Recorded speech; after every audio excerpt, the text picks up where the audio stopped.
my dears, and welcome back to my corner of the internet. I'm Shannon. This back here, that's Bernard. He's my October co-host. And tonight I wanted to hop on here. I just finished watching El Camino, the new Breaking Bad movie on Netflix. And while it was still super fresh in my mind, I want to just hop on here and talk to you guys about it a little bit, give you a bit of a review.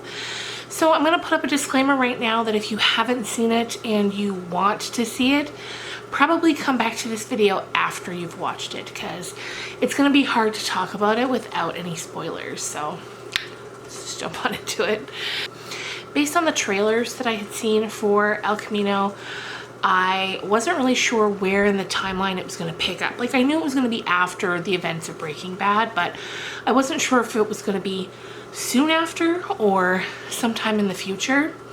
All I knew was that after, what's it been, 6 years since Breaking Bad finished, I had constantly thought about the fate of Jesse Pinkman. Every so often he'd just come to my mind and I'd wonder what happened to him after he drove off that night. And we finally got the answer to that question, because El Camino picks up literally as soon as Breaking Bad ends. And I would say that this was the perfect epilogue to such an iconic series. And waiting for this to come out, I was so nervous, because when something ends so perfectly as I feel Breaking Bad did, I thought it was the perfect ending. You know, of all the movies and shows you can pick apart and find big flaws with, Breaking Bad just wasn't one of those for me. It was so well executed, and Vince Gilligan, he's such a talented writer and director and creator that there's just not a lot to pick apart. And so waiting for this movie, while on the one hand I was so excited to find out finally what happened to Jesse, I was a little nervous because you know, when you revisit something as a creator, it's never guaranteed to go as well as the original did, but I think this was just perfect.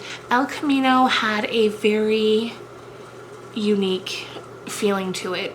It was very much of Breaking Bad. It had the same heart-pounding, anxiety-inducing moments, so many curveballs in the story, and at the same time there was also this beautiful quietness about everything. So much happened, but yet not a lot happened, and I really loved that. And that's something that Vince brought to Breaking Bad as well, but especially to El Camino. It was just so perfectly done. We also got some flashback scenes, which meant that we got to have some really great guest stars in this movie. Those guest stars included Jonathan Banks, Kristen Ritter, and of course Bryan Cranston himself is in one part towards the end of the film. And it's of course obviously in a flashback scene back to way back when Jesse and Walt are first teaming up, and that was so fun to see. It was so fun to get to see them on screen together. Jonathan Banks, of course, as well. He was Mike, one of my favorite characters, so outstanding. We get a bit of him at the very beginning when he gives Jesse the words of wisdom that, you know, sometimes some things can't be put to right.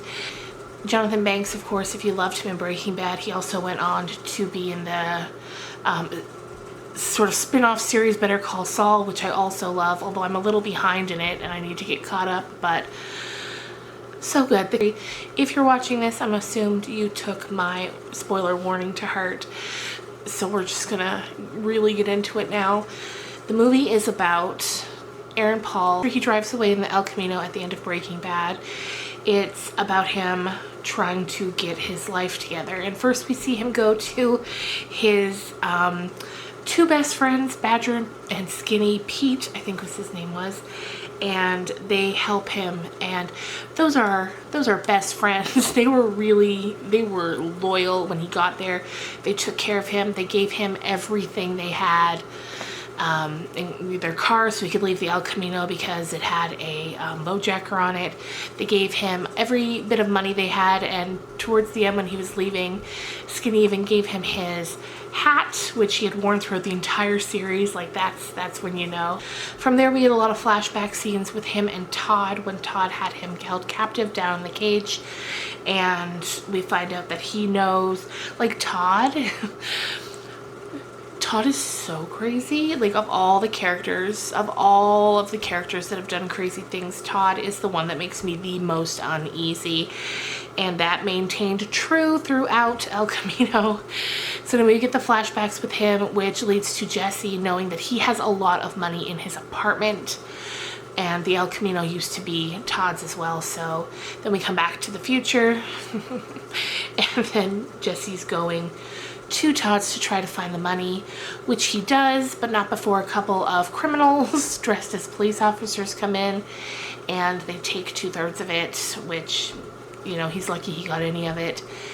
And then the big moment for me was when we realized sort of what his end game is here, and he goes to the man, Ed, who had helped Saul and Walt, although Saul was the one that got it done, but Walt also began to try to get a sort of witness protection program for criminals, and he goes to him and asks him to help him again, and he starts counting out the money, and the guy's charging him double because he stood him up the last time, and Jesse just doesn't have all that money.